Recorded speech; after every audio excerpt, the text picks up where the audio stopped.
शासनाने हटवावी ना. मारामाऱ्या कशाला करताय, नाटकं कशाला करताय, लोकांना त्रास का देताय? सांगा RSSला फरमान काढा म्हणून. बजरंग दल, विश्व हिंदू परिषद हे RSSचीच पिल्लं आहेत ना, सगळी भाजपचीच पिल्लं आहेत. मग हे सगळं वातावरण खराब करून लोकांना त्रास देण्यापेक्षा तुम्ही शासकीय अध्यादेश काढा. किंमत आहे काढण्याची. या क्षणी औरंगजेबाच्या कबरीच्या भोवती केंद्र सरकारचं पोलीस दल आहे. मग ते का ठेवलं आहे? संरक्षणासाठी.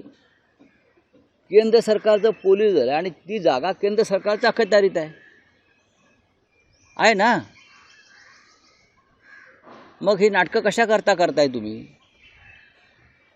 तुम्ही आजचा अग्रलेख वाचा सामनाचा. छत्रपती शिवाजी महाराजांनी काय शौर्य या महाराष्ट्राला, देशाला दाखवलं, त्याचं स्मारक म्हणजे औरंगजेबाची कबर.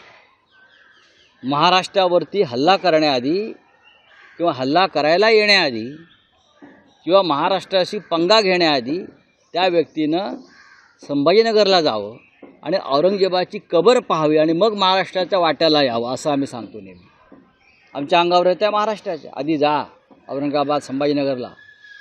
छत्रपती शिवाजी महाराजांनी औरंगजेबाची जी कबर तिथे खणलेली आहे ती कबर बघा आणि मग महाराष्ट्राच्या नादाला लागा. हा इतिहास आहे.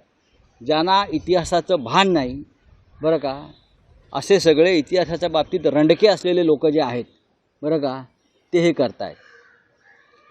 अफजलखानाचा कोथळा महाराजांनी काढला ना. इतिहासाला ते पिढीला माहीत पाहिजे की छत्रपतींनी अफजलखानाचा कोथळा काढला. त्याचं थडगं प्रतापगडाच्या पायथ्याशी आहे. लोकांनी जाऊन पाहायला पाहिजे की याचा कोथळा महाराष्ट्रानं काढला. हे ड्युटी पोरं आहेत सगळी. ही त्यांना पैसे पुरवतात हे सगळे काही लोक आणि उद्योग करतात. इतिहास नष्ट करण्याचं काम चालू आहे. हा कोणता इतिहास निर्माण करताय तुम्ही? ही थडगी असायलाच पाहिजेत. हा इतिहास आहे आमचा. हा आमचा शौर्याचा इतिहास आहे.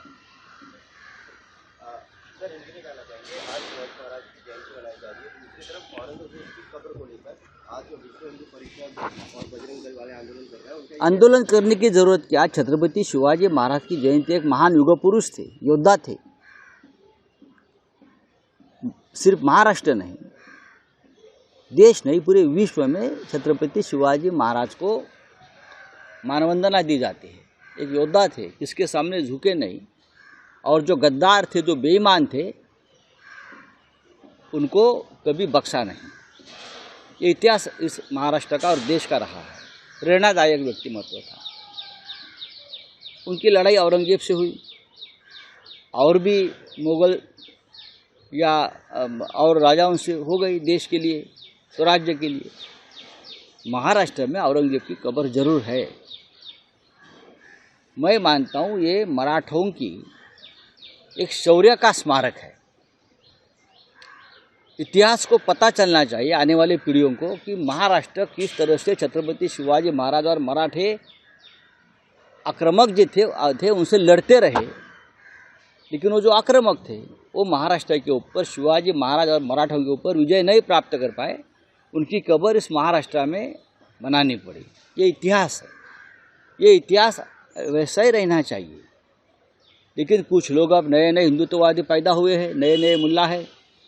हाँ, ये नए नए लोग हैं, उनको क्या इतिहास का पता है. कोई उनको चाबी मारता है. अरे महंगाई के ऊपर बोलो, किसानों की आत्महत्या हो रहे हैं उनके ऊपर आप आंदोलन करो. और आंदोलन करने की क्या ज़रूरत है? सरकार किसकी है? मोदी जी की है ना. सरकार RSS की है ना देश में और महाराष्ट्र में. तो आंदोलन क्यों करते हो? ऊपर से एक फरमान आदेश निकालो और हटाओ कबर. किसने रोका है फडणवीस और मोदी जी को? रोका तो नहीं है ना किसने. ये आंदोलन का नाटक बंद करो. लोगों को बहुत तकलीफ हो रही है बाहर. चलिए. आज के संपादकीय में लिखा है कि औरंगजेब की जो कब्र है वो महाराष्ट्र के शौर्य का प्रतीक है. डेफिनेटली. दूसरी तरफ एकनाथ शिंदे और देवेंद्र फडणवीस ने कहा है कि औरंगजेब की कब्र को लेकर जो लोगों की भूमिका है वही हमारी. नहीं, लोगों की कोई भूमिका नहीं है और एकनाथ शिंदे की भी कोई भूमिका नहीं है. यह अमित शाह की भूमिका है. एकनाथ शिंदे बोल रहे हैं. एकनाथ शिंदे जी की क्या भूमिका हो सकती है उसमें? कल तक तो 3 साल तक हमारे साथ रहे, उनको मालूम है क्या भूमिका है. शौर्य का प्रतीक है, शौर्य का प्रतीक कभी टूटना नहीं चाहिए। ये हमारी भूमिका है। छत्रपति शिवाजी महाराज ने औरंगजेब से इतना बड़ा युद्ध किया है मराठाओं ने। छत्रपति जी की मृत्यु के बाद भी 25 साल औरंगजेब महाराष्ट्र में लड़ता रहा, लेकिन विजय नहीं प्राप्त कर सका। और वहाँ उनकी कब्र, ये आने वाली पीढ़ियों को इतिहास से दिखना चाहिए, चाहे अफजल खान की कब्र हो या चाहे औरंगजेब की कब्र हो। या अगर इतिहास कोई समझने को तैयार नहीं तो इतिहास के शत्रु है, वो दुश्मन इतिहास के। तो नितिन गडकरी ने ये कहा है कि जो जात की बात करेगा उसे लात मारो। मैं गडकरी साहब के इस बयान का स्वागत करता हूँ। उसने राष्ट्र हित की बात की है। इस देश के भाजपा के पूरे कुनबे में और सरकार में एक ही नेता ऐसा है जो इस सरकार की बात करने की हिम्मत दिखाते हैं। और ये जो बात है गडकरी साहब की, इससे ही देश आगे बढ़ेगा। तो कल प्रधानमंत्री ने एक पॉडकास्ट किया लेक्स फ्रीडमैन को, उसमें उन्होंने कई सारी बातें कही आरएसएस को लेकर। नहीं, पॉडकास्ट के माध्यम से मोदी जी ने पाकिस्तान पर हमला किया है। चीन पर करो ना हमला, पॉडकास्ट और पाकिस्तान पर हमला पॉडकास्ट के माध्यम से। प्रधानमंत्री जी कमज़ोर लोगों पर हमेशा हमला करते हैं, हमेशा जो कमज़ोर कड़ी होती है उनके ऊपर हमला करते हैं। अभी पाकिस्तान पर हमले हो रहे हैं, ये बलूच आर्मी के लोग, पाकिस्तान एकदम अत्यवस्थ हो गया है। तो मोदी जी ने यहाँ से पॉडकास्ट के ऊपर हमला कर दिया है।